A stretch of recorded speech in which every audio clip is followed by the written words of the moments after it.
Clarkston, thanks so much for spending a little time with us here today, and going to certainly dive into your story here. And let's go to the beginning. You're a kid that's, I guess, from Chapel Hill, right? So tell us about early days for you sports-wise, and when did football become that sport for you? That's a great question. Growing up in Chapel Hill was really good for me. Chapel Hill, with the university being there, was really good in terms of elementary school education and being around people.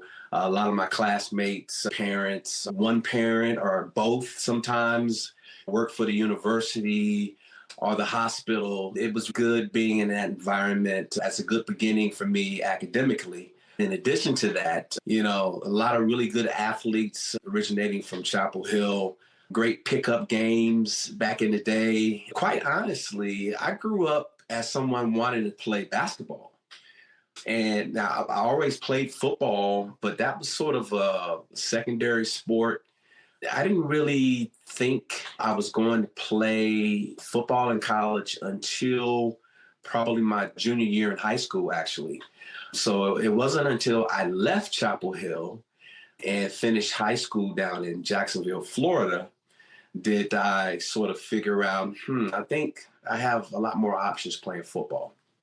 Hey, you went to the bowl school there in Jacksonville. So you're growing up in Chapel Hill in the 80s, pickup basketball games. Were you playing against some of the Tar Heels, the Blue Devils at the time? In Chapel Hill, I had heard about some of the older guys who would go to Willen Gym on Chapel Hill's campus and play pickup games, and they'll have some Hill basketball players sometimes.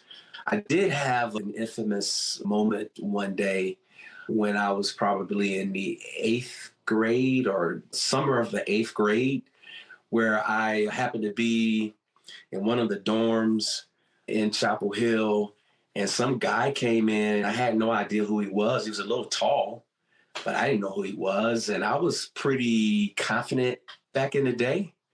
So somehow we got on the subject of basketball, and I challenged him to a one-on-one. And when he beat me, I don't think I ever touched the ball because I made a mistake of saying, make it, take it. And I think he made 11 shots in a row. And then I later found out that I had challenged Michael Jordan. But the summer before his freshman year, and then I got put in my place, and I didn't find out who he was until I went back to the dorm with my head down, very humbled.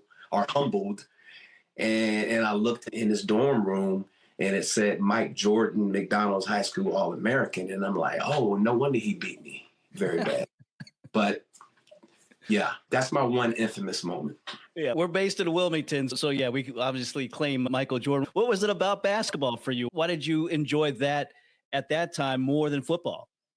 Mainly, growing up in Chapel Hill, people like my first person I remember like really being a big fan of was David Thompson. And then much to the chagrin of my parents, I was a North Carolina State fan, David Thompson fan. And then I switched gears when I think Phil Ford came along and they upset North Carolina State, I believe, in the ACC championship game in 75. I think it became a big Tar Heel fan, basketball fan, just like everybody else growing up in Chapel Hill. And so it's just something that I played all the time, and just something that I really hoped that I would one day play until I moved to Florida. Well, you moved there, concentrated on football. How did Duke, enter into the picture here when it came time for you to be recruited for football? Well, two things come to mind. First of all, Duke did a really good job of recruiting me. When I was being recruited, one of the assistant coaches came and visited with me, and he brought receiving stats for the Duke receivers. And was like, hey, we tossed that ball around a lot. And I looked, and I didn't know who Chris Casper was. I didn't know who Cedric Jones, any of those guys. I didn't know that they had graduated like 2 years earlier. And what that coach was showing me were the stats when Coach Spurrier was the offensive coordinator, like 2 years earlier, but it worked. And it got me, it's like, wow, they passed the ball over at Duke. And then the other thing was going to the bowl school, really prestigious high school, prep school.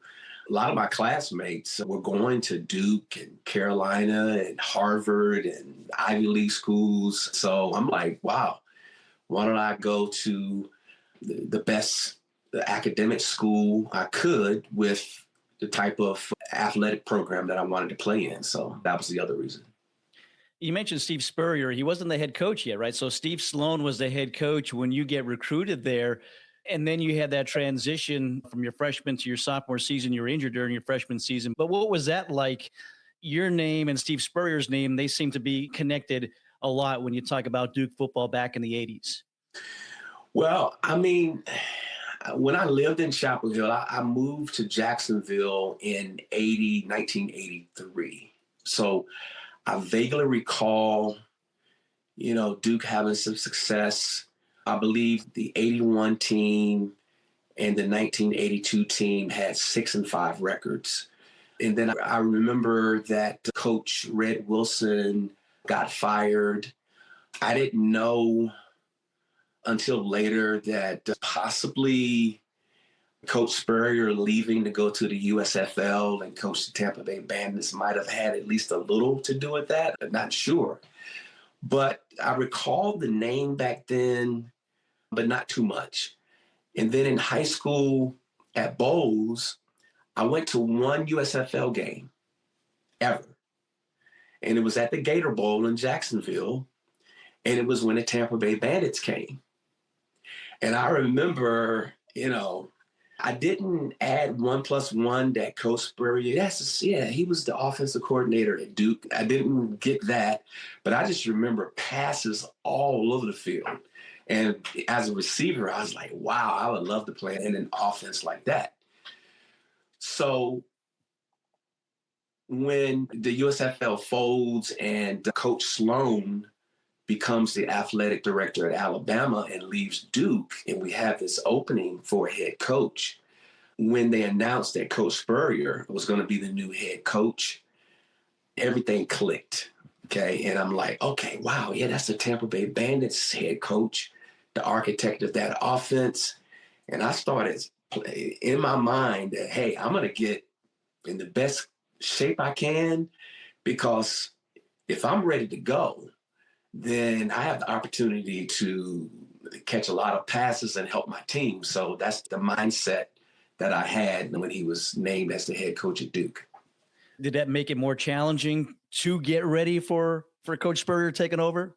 It was. I tore my ACL my true freshman year in 85 doing preseason practice. That was not a good time to have an ACL injury back then, like it is now when everybody knows what they're doing. I had a tough recovery, and I missed the whole 85 season, of course. And in 86 was just as a backup. I think I caught a total 3 passes, and I played with a big brace on my knee, and just really my confidence wasn't there.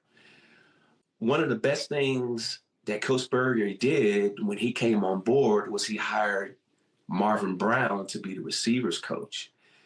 And Coach Brown had hurt his knee as well. He showed me exercises to do and was like, hey, you're going to have to strengthen your leg. And here's what you need to do. And there's no way you're going to be able to play effectively with that brace on that you played on in the previous season. So we're going to have to work for you to play without that brace. I listened to what he said. I did what he asked me to do to really strengthen my leg. And that whole 87 season, the first few games, I was working my way back to my mentality that I had before I hurt my knee. By the middle of the season, I think I had the full confidence that, hey, I'm going to be okay. Everything is working out. Yeah, it was the start of 3 straight years that you led the ACC in receiving. How much did the offense that Coach Spurrier had in place kind of play into your skills that, went hand in hand, that it was, the career that you had? It was a perfect match. In my humble opinion, Coach Spurrier is one of the best play callers in college football history. He's also one of the best offensive architects in college football history, in my opinion. As you know, those 3 years at Duke, each year we broke the ACC total yards record, right? I think Coach Spurrier was coach of the year at least once, maybe twice. I can't remember. And in '88, Anthony Dilwick, my quarterback, was player of the year for the ACC. And then the next year, I was blessed to be a player of the year as well.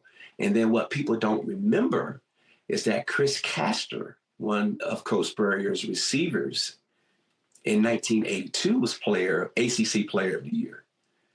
So his offense and what he put together, we called it air ball at Duke. I think each where he went, he had, I think it was Fun and Gun at Florida. He had a little nickname, marketing type thing going on. But it's perfect. And perfect for me, perfect for my abilities. It was both easy to get to know and understand, but at the same time, it was a thinking man's offense. And the more you know, the better you can thrive in it. And if you want to catch some passes and you have the right mentality about it, and I think the timing for me was I had missed a whole year from injury and understanding, what I missed and getting that hunger level and wanting to come back and kind of prove the doubters wrong. Some people thought I'd never come back. And then understanding what I had in Coach Spurrier's offense, having some great quarterbacks, having arguably the best offensive line unit in Duke history, guys like Chris Port and Bubba Metz. I mean, those were some really good linemen, the group of them. So as a result, man, we were able to take advantage of myself individually as well as our team in sharing that '89 ACC championship. I shared it with Virginia, another great receiver, Herman Moore, who we've had on as a guest previously. But all right, so you're a Chapel Hill guy playing for Duke. Those two games, are those the games that stick out the most in your career, the Tar Heels versus the Blue Devils? Yes. So I know exactly what my Duke team's records were against Carolina. Okay. Now, of course, I'm going to include '85, the year I didn't play, but I was there.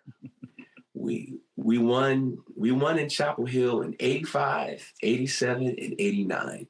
From Duke football lore can say that they won in Chapel Hill. Now, I didn't play in '85, but I'm going to claim that one. So the only time we lost while I was there was in '86 by 7 points. Man, we should have won that game. But yes, going into my hometown in Kenan Stadium, I don't think anybody on our team was more aware of how important that game was and how much Tar Heels did not like us and how, hey, we have a lot to prove than me. I knew exactly what was going on. Man, I tell you, coming out with victories in both of those games I played in, it was some of the best days of my life. Was there a favorite player that you loved to see across the line from you that you knew it was going to be a big day for you? Anybody they had in that defensive backfield. I'm not going to say any names. I'm not going to embarrass anybody. There's a couple of them that later afterwards I got to know when we were far away from those days. But yeah, it was, of course, typical Carolina. I mean, they had a lot of talented people from those defenses. And every now and then I run into Mark May.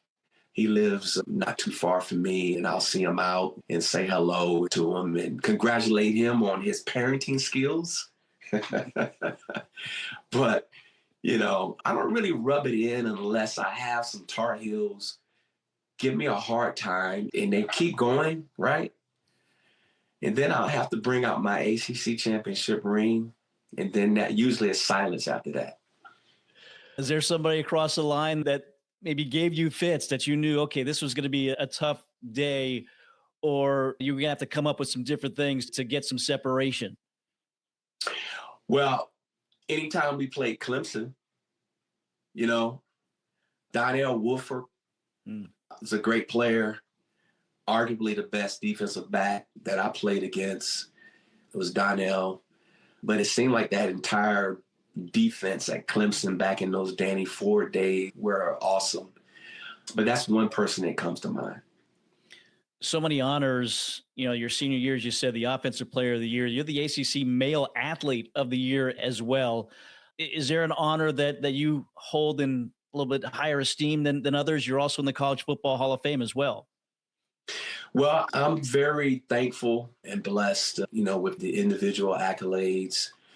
I'm most proud of our team, our ACC championship team, because nobody saw that coming, And I remember when I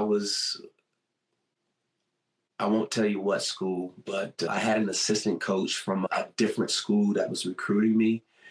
When I told him that I was going to go to Duke, the disrespect that he gave Duke and myself, you're going to go there? You'll never win there. That came to mind. That always stuck in my mind. So I'm most proud of the ACC championship team and season that we had. But yeah, all the other things that have happened have been amazing. The male athlete of the year is pretty awesome.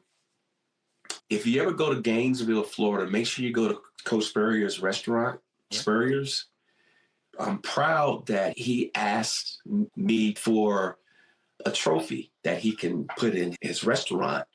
And I think he has Danny Werfel's Heisman Trophy there. I know he has his Heisman Trophy there.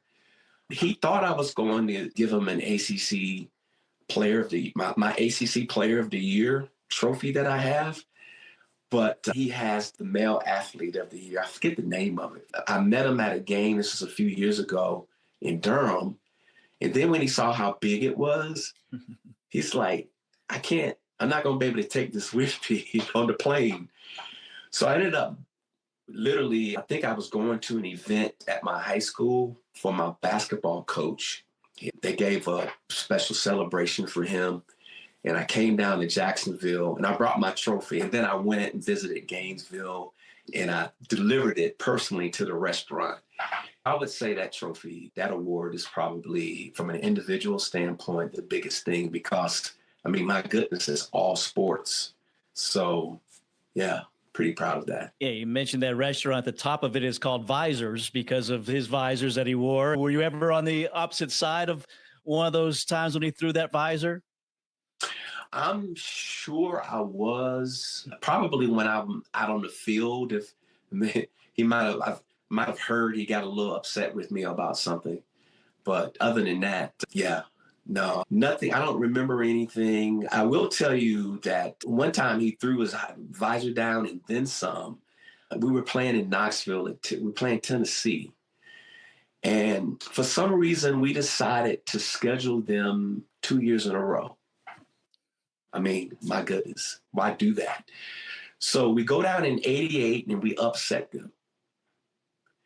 But then we had to come back in 89 and they weren't very happy. Okay. And I think I scored 3 touchdowns in 88. So I think they were ready for me and they were playing some junk defenses and stuff.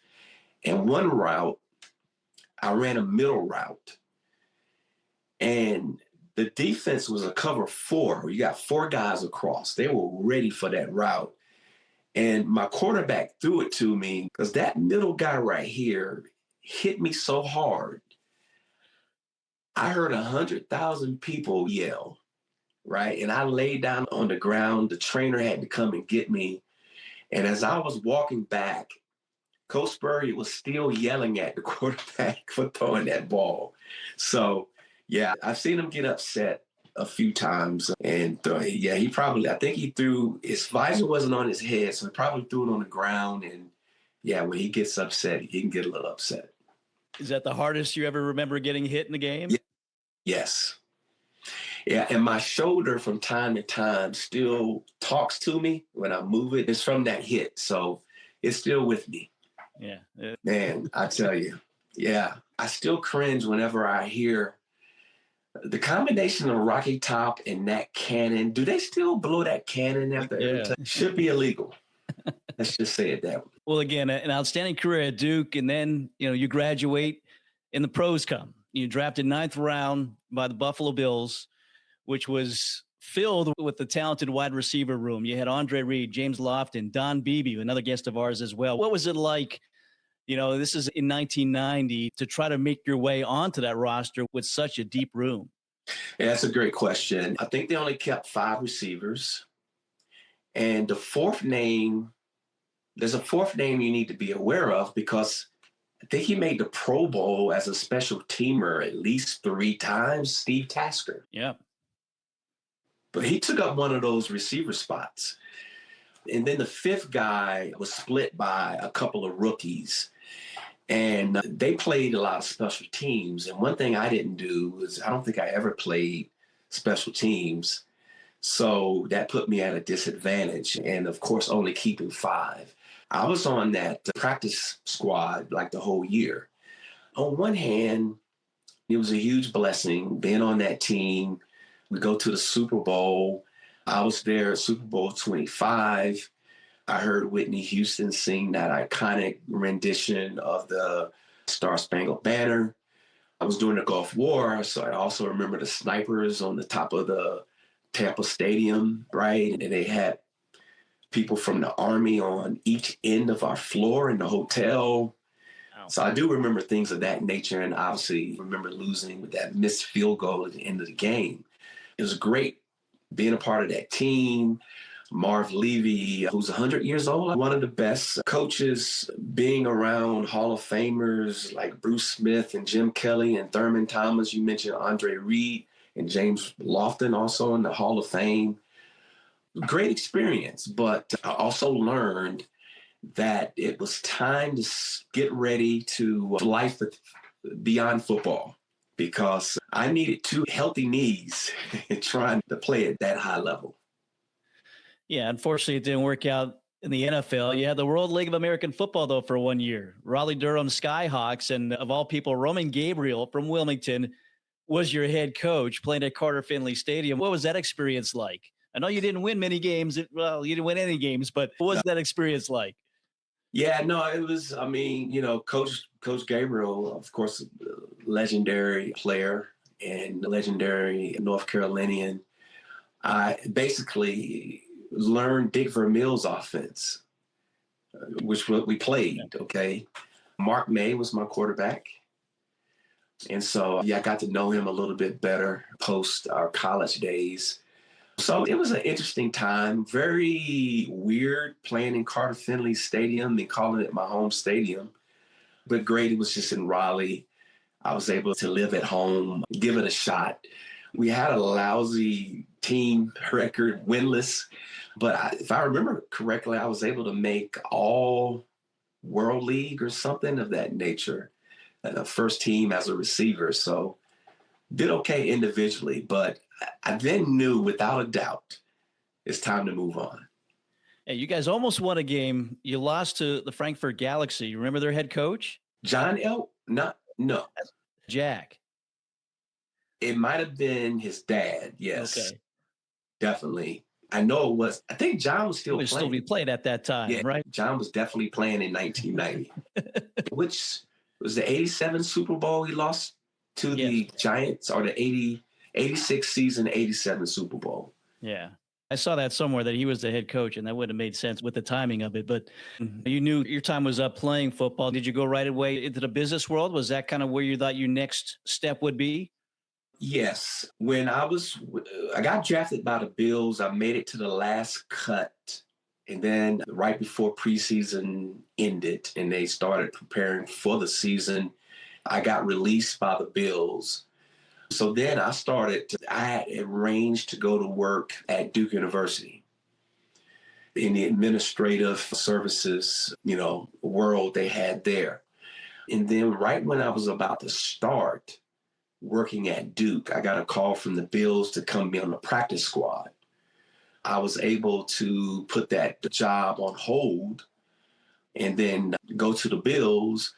And then they, agreed to, I said, hey, well, can I play in the World League? And they said, yeah, we got you. Go ahead and do it. Just let us know when you finish.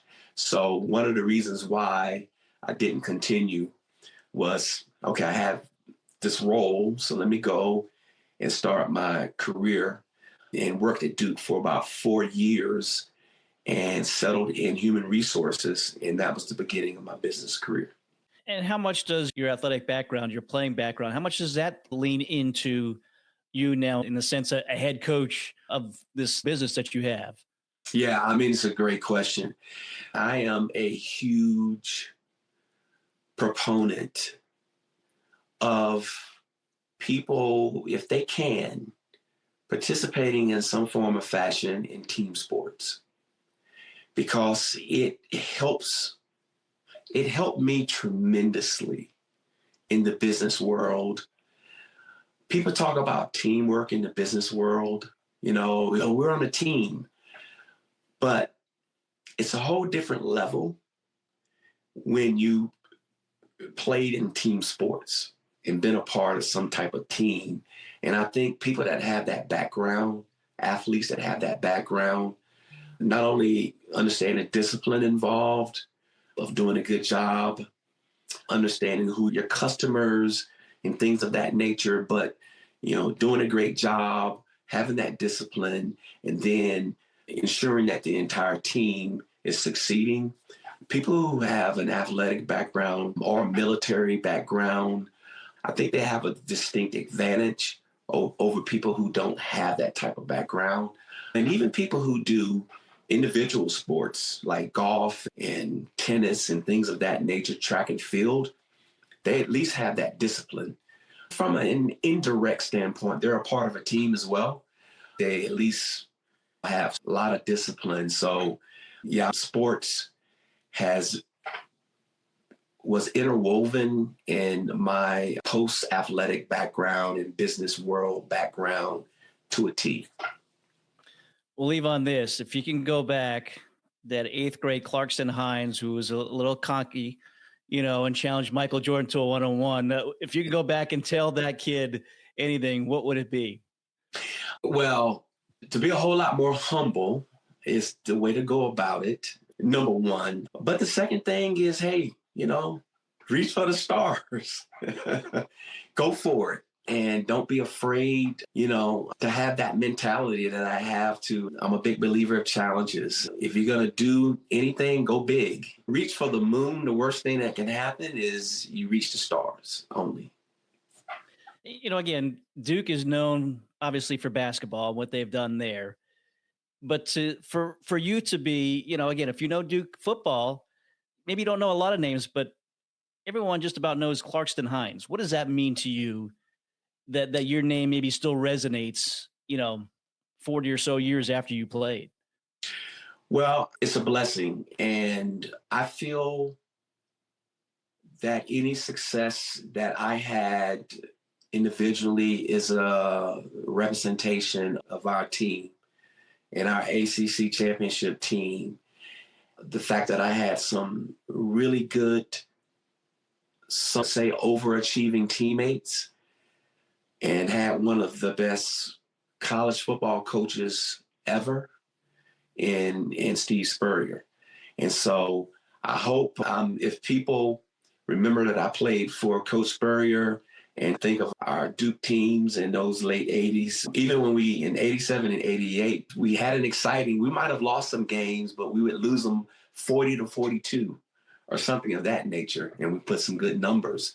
So I'm happy that, and hopefully when people, if they think of me, they're thinking of those teams. Well, it's a pleasure to get a chance to chat with you and hear your story from your words, and some great stories. And again, great history that you had at Duke and certainly beyond as well. Can't thank you enough for spending a little time with us here today, Clarkston. Thank you very much.